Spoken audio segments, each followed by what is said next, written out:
الحمد للہ وکفى وسلام علی عباده الذین اصطفى اما بعد۔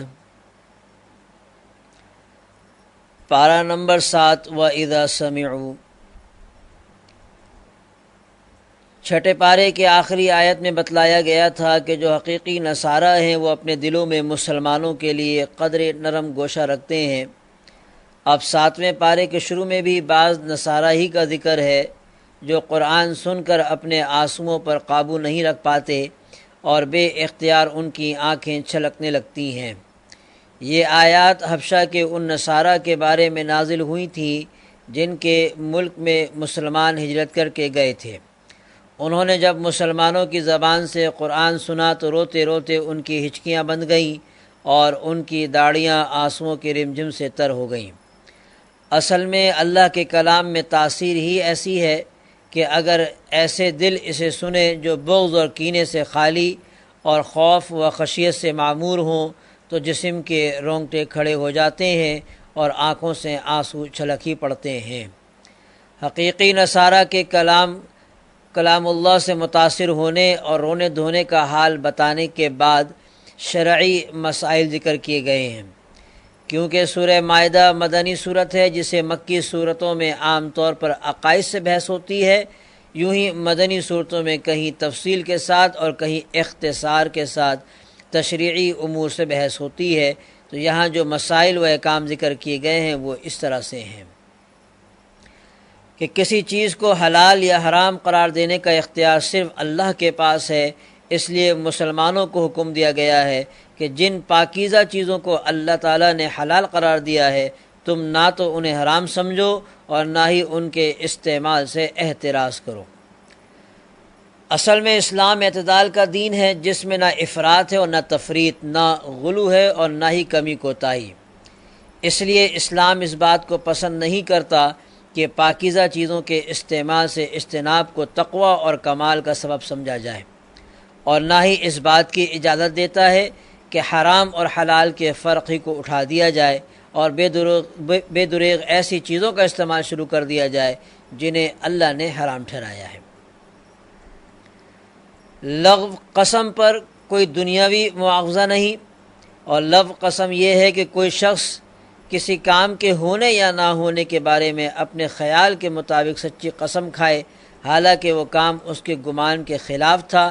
البتہ ایسی قسموں پر کفارہ کی صورت میں مواخذہ ہوگا جو مستقبل میں کسی کام کے کرنے یا نہ کرنے کے بارے میں کھائی جائیں اور پھر انہیں پورا نہ کیا جائے۔ ایک تو آدمی گزشتہ کام اس نے اگر کوئی کیا ہو اور اس کام کے کرنے کے اوپر وہ قسم کھاتا ہے اور جھوٹ بولتا ہے کہ میں نے یہ کام نہیں کیا، تو یہ تو جھوٹی قسم ہے اور اس پر اس کے لیے سزا ہے۔ اسی طرح سے کوئی آدمی سے لفظ قسم کھاتا ہے اپنے خیالات کے مطابق کہ میرا خیال ہے کہ ایسا ہوا ہوگا، قسم کھا کے وہ کہتا ہے، یا اللہ کے قسم کے علاوہ کوئی اور قسمیں جو کھائی جاتی ہیں کہ ماں کی قسم، سر کی قسم، یہ سب کے سب لفظ قسم ہے۔ اور مستقبل کے بارے میں کوئی اگر قسم کھائے کہ قسم کھا کر وہ کہتا ہے کہ میں فلاں کام نہ کروں گا، فلاں جگہ نہ جاؤں گا، اور پھر اس کو کر بیٹھے تو وہ قسم اس کی ٹوٹ جاتی ہے، تو پھر اس کا کفارہ جو ہے وہ ادا کیا جاتا ہے۔ شراب، جوا، بت اور پان سے قطعی حرام اور شیطانی عمل ہیں۔ ان کے ذریعے شیطان مومنوں کے دلوں میں بغض و عداوت کے بیچ بوتا ہے اور انہیں اللہ کے ذکر اور نماز سے روکتا ہے۔ احرام کی حالت میں خشکی کا شکار جائز نہیں، یعنی جو خشکی کے جانور ہیں ان کا شکار جائز نہیں، البتہ سمندر اور دریا میں رہنے والے جانوروں کا شکار حالت احرام میں بھی جائز ہے۔ احرام کی مناسبت سے اللہ تعالیٰ نے بیت الحرام یعنی کعبہ اور شہر حرام کا بھی تذکرہ کیا۔ یہ کعبہ کی خصوصیت ہے کہ اللہ تعالیٰ نے اسے اور اس کے گرد و پیش کے علاقے کو حرام قرار دیا ہے۔ اس کی حرمت اور امن کا اندازہ حضرت عمر رضی اللہ عنہ کے اس قول سے ہوتا ہے جس میں وہ فرماتے ہیں کہ اگر میں اپنے والد خطاب کے قاتل کو بھی حرم میں دیکھ لوں تو اس وقت تک اس پر ہاتھ نہیں اٹھاؤں گا جب تک کہ وہ حرم کی حدود سے باہر نہ نکل جائے۔ زمانہ جاہلیت میں مشرکین نے بہت سارے جانور بذام خویش حرام قرار دے رکھے تھے اور ان کے لیے مخصوص نام بھی تجویز کر رکھے تھے۔ مثال کے طور پر بحیرہ، صائبہ، وسیلہ اور حام۔ آیت میں واضح طور پر بتایا گیا ہے کہ یہ مشرکین کا جھوٹ اور افتراء ہے، ورنہ اللہ تعالیٰ نے ان میں سے کسی بھی جانور کو حرام قرار نہیں دیا۔ جب کسی انسان کو موت کی آہٹ محسوس ہونے لگے تو اسے چاہیے کہ وہ قابل وصیت امور کے بارے میں وصیت کر جائے، اور اس وصیت پر 2 قابل اعتماد شخصوں کو گواہ بنا لیا جائے، تاکہ کل کلاں اگر اختلاف ہو جائے تو ان کی گواہی کی روشنی میں فیصلہ کیا جا سکے۔ اس کے علاوہ اس صورت میں یہ بھی بتایا گیا کہ حلال و حرام کے ان مسائل کے بعد قیامت کے دن کے منظر کشی کی گئی کہ جب تمام رسولوں کو جمع کر کے ان سے سوال کیا جائے گا کہ جب تم نے میرا پیغام میرے بندوں تک پہنچایا تو تمہیں کیا جواب دیا گیا۔ انبیاء کے ساتھ سوال و جواب کے تناظر میں حضرت مسیح علیہ السلام کا خاص طور پر تفصیلی تذکرہ کیا گیا، جس میں بتایا گیا ہے کہ اللہ تعالیٰ قیامت کے دن سیدنا مسیح علیہ السلام کو اپنے احسانات یاد دلائے گا۔ ان احسانات میں مائدہ والا قصہ بھی مذکور ہے کہ جب حواریوں نے حضرت عیسیٰ علیہ السلام سے درخواست کی تھی کہ آپ اللہ سے درخواست کریں کہ وہ ہمارے لیے آسمان سے مائدہ نازل فرمائے، یعنی ایسا دسترخوان جس میں کھانے پینے کی مختلف آسمانی نعمتیں سجی ہوئی ہوں۔ اسی قصے کے حوالے سے سورت کا نام مائدہ رکھا گیا۔ اپنے چند احسانات گنوانے کے بعد اللہ تعالیٰ سوال کرے گا کہ اے عیسیٰ مریم کے بیٹے، کیا تم نے لوگوں سے کہا تھا کہ مجھے اور میری والدہ کو اللہ کے سوا معبود ٹھہراؤ؟ حضرت عیسیٰ علیہ السلام بارگاہ جلال میں عرض کریں گے کہ تو پاک ہے، میرے لیے مناسب نہ تھا کہ میں ایسی بات کہتا جس کے کہنے کا مجھے حق ہی نہیں تھا۔ پھر عرض کریں گے کہ میں نے تو انہیں ایک اللہ کی عبادت کا حکم دیا تھا، اگر انہوں نے میرے حکم کی نافرمانی کی ہے تو آپ کو اختیار ہے، چاہیں تو انہیں سزا دیں اور چاہیں تو معاف کر دیں۔ قیامت کے دن کی منظر کشی اور اللہ کی ہماگیر سلطنت کے تذکرے پر سورہ مائدہ اختتام پذیر ہوتی ہے۔ اسی چھٹے سپارے کے اندر سورہ مائدہ کے بعد سورۃ الانعام ہے۔ اس صورت میں 165 آیات اور 20 رکوع ہیں۔ یہ مکی صورت ہے، اور مکی صورتوں میں عام طور پر 3 بنیادی عقائد سے بحث کی جاتی ہے، یعنی توحید، رسالت اور آخرت۔ اس صورت کی ایک نمایاں خصوصیت یہ ہے کہ اس میں مشرکین کے غلط عقائد کی تردید کے لیے تقریر اور تلقین دونوں اسلوب اختیار کیے گئے ہیں۔ اسلوب تقریر کا مطلب یہ ہے کہ اللہ تعالیٰ کی توحید اور قدرت و عظمت کے دلائل کو ایسے مسلم اصولوں کی صورت میں پیش کیا جاتا ہے کہ ان کا انکار ایسا انسان کر ہی نہیں سکتا جسے اللہ تعالیٰ نے قلب سلیم اور عقل صحیح سے نوازا ہو۔ اس صورت کے مطالعے اور اس کو سننے سے تو وقفے سے ایسی آیات ملیں گی جن میں ارض و سما میں اللہ کے موجود ہونے، بندوں پر اس کے غلبے اور ظاہر و باطن کا عالم ہونے کا یوں ذکر کیا گیا ہے کہ گویا ان دعاوی کو مشرکین بھی تسلیم کرتے ہیں، اور یہ دعوے ایسے ہرگز نہیں کہ ان کے ثبوت کے لیے دلائل دیے جائیں یا زیادہ مغز ماری کی جائے، بلکہ جب صاحب نظر انسان کائنات پر ایک نظر ڈالتا ہے تو وہ اللہ کے وجود، اس کی عظمت و کبریائی اور غلبے اور قدرت کا اعتراف کیے بغیر نہیں رہتا، تو وہ آیات جو ہے وہ اس میں جھلک نظر آتی ہیں۔ اور یوں فرمایا گیا ہے کہ اور آسمان اور زمین میں وہی ایک اللہ ہے، تمہاری پوشیدہ اور ظاہری باتیں سب جانتا ہے، اور تم جو عمل کرتے ہو سب سے واقف ہے۔ اور یوں بھی فرمایا گیا کہ اور وہ اپنے بندوں پر غالب ہے اور تم پر نگہبان مقرر کیے رکھتا ہے۔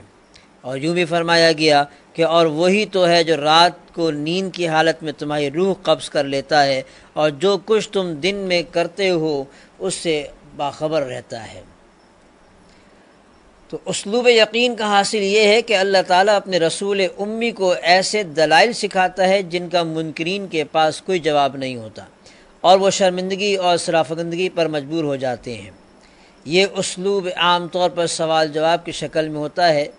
مثال کے طور پر ایک آیت میں یوں بھی کہا گیا کہ آپ ان سے سوال کیجئے کہ آسمانوں اور زمین میں جو کچھ ہے یہ کس کا ہے؟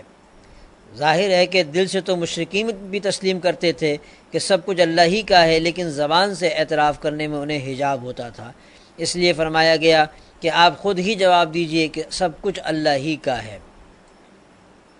اور ایک آیت میں یوں بھی ہے کہ ان سے پوچھو کہ سب سے بڑھ کر کس کی شہادت ہے، کہہ دیجئے کہ اللہ ہی میرے درمیان اور تمہارے درمیان گواہ ہے۔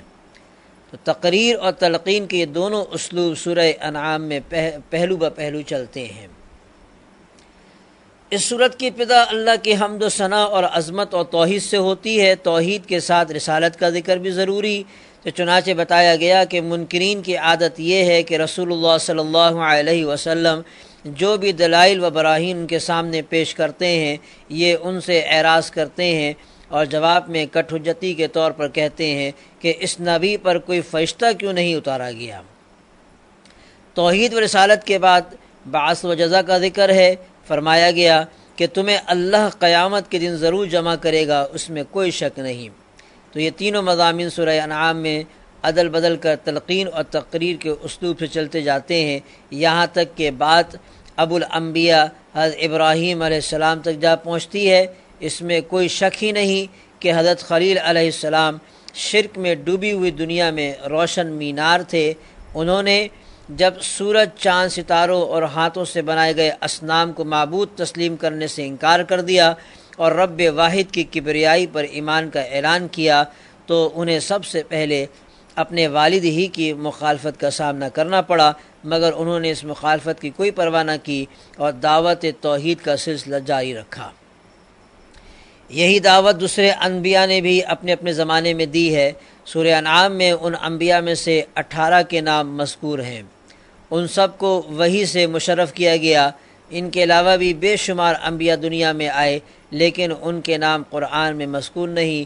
وحی اور نبوت کے بعد دوبارہ ایسے دلائل ذکر کیے گئے ہیں جو خالق کے وجود، اس کے علم، قدرت اور حکمت کے کمال پر دلالت کرتے ہیں۔ ان دلائل سے اس طرف متوجہ کیا گیا ہے کہ مقصود اصلی اللہ کی ذات و صفات اور اس کے افعال کی معرفت ہے، لیکن مکے کے کفار ان دلائل میں تو غور فکر نہیں کرتے تھے، البتہ مختلف قسم کے معجزات کا مطالبہ کرتے رہتے تھے۔